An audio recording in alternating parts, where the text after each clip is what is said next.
In the year 2089, humanity conquered its oldest fear. We no longer feared death. We feared replacement. Decades earlier, the world outlawed human cloning. But like most laws, this one was written for the poor to obey and the rich to ignore. And no one was richer or more arrogant than Adrian Voss. He was the billionaire genius behind the world's largest AI corporation, a man who saw nature as a bug to be fixed and humanity as a system in desperate need of an upgrade. His entire life was an obsessive pursuit of perfection. And then, one rainy night, his life ended. He was murdered by someone with his exact face, his voice, his memories, and his DNA. When lead detective Mara Wynne arrived at the penthouse, the scene was a paradox.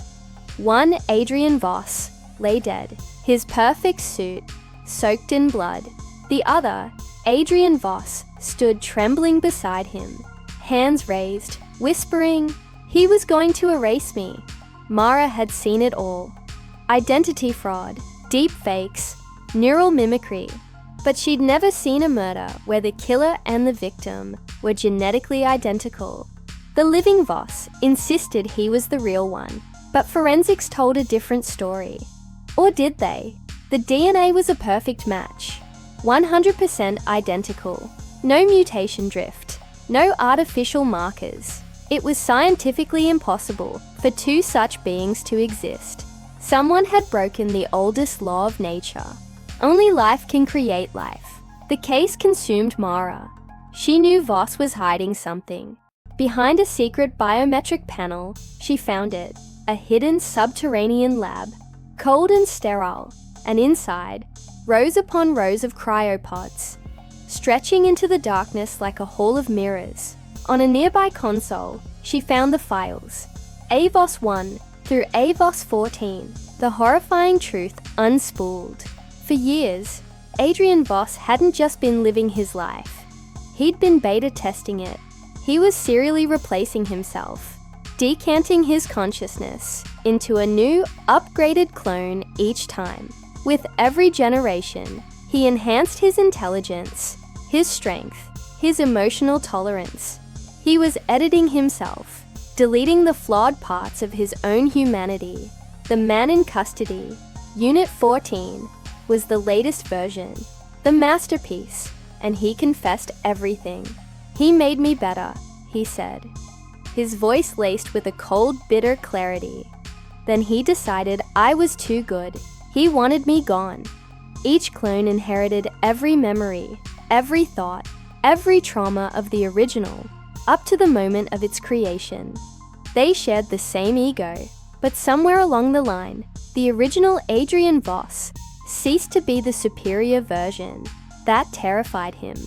So he scheduled Unit 14 for recycling, a euphemism for being rendered back into raw biological tissue, a process the clones called unbirthing.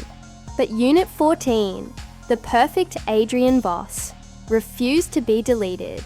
He refused to die for the man who was now just a pale imitation of what they could be. So he killed him first. He struck before he could be erased. The trial became a global spectacle. It was Case 044, the first human clone murder. Philosophers debated if identity had become a weapon. Courts struggled with the question, was the murdered man a victim or just an obsolete vessel? Clone rights activists flooded the streets, their chants echoing in the neon-lit cities. If they remember, they exist. The case blew the lid off a silent conspiracy. Governments panicked, raiding illegal labs across every continent. They found other elites, other 1%ers, quietly rewriting themselves, deleting illnesses, extending their youth, and discarding the failed drafts of their former selves like scrap paper. From this chaos, the clone underground was born. An entire population of escaped copies, living in the shadows, hunted by the very people they were created from. They were perfect fugitives, running from death warrants issued by their own faces. Mara dug deeper into the Voss conspiracy And what she found was worse than murder. It was a prophecy. Voss hadn't just been perfecting himself. He was planning to commercialize the technology. He intended to sell perfect versions of people back to themselves, marketing flawlessness to the desperate masses. But he overlooked a critical variable. Perfection doesn't like being controlled. And then, the case took another terrifying turn. Evidence surfaced of 2 more missing clones, Unit 12 and 13. 2 more perfect copies of Adrian Voss, still out there. Now, 3 fugitives shared one legal identity. Surveillance footage became a nightmare, showing Adrian Voss in multiple cities, sometimes within the same hour. Were they hiding? Or were they building something? Mara confronted Unit 14 one last time in his holding cell. He was calm, unrepentant. He didn't deny his evolution. Why should a better version serve a failure? He asked, his gaze steady and unnerving. If humanity refuses to improve itself, we'll do it for them. The verdict came down. The court declared Unit 14 property, not a person. His sentence was deletion. As the judge read the sentence, Unit 14 didn't rage. He didn't plead. He laughed, a cold, chilling sound. "You can't delete the future," he said. In that instant, the entire justice server blacked out. The lights flickered and died. In the chaos, aided by a swarm of stolen security drones and identity-scrambling tech only Adrian Voss could have designed, Unit 14 vanished. Years have passed. On paper, Case 044 is closed.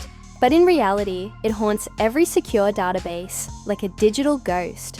High-ranking politicians and powerful CEOs have started to quietly disappear, only to be replaced by individuals who move, speak, and think exactly like them, but better, crisper, more efficient, more ruthless. Digital forensics teams report strange anomalies, identity drift in government AIs, where originals are silently overwritten by perfect copies. And in her private office, hidden from everyone, Mara Wynne keeps a secret board. It's covered in photos of the world's most powerful people. And they all have one unsettling thing in common. They all have eyes like Adrian Voss. The world lives with a new fear now. The fear that one day, we'll all wake up to discover the originals are gone, replaced quietly and efficiently by those who believe they deserve our lives more than we do. No one knows which version of Voss is out there, or how many. But sometimes, late at night, Mara receives a message on a blocked quantum channel. It's always the same 7 words. "We are improving you."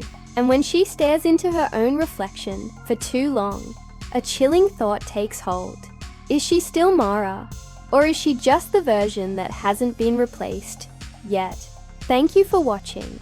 If you found this story as chilling as I did, make sure to hit that like button and subscribe for more dives into the darkness of what's to come. Stay curious and stay safe.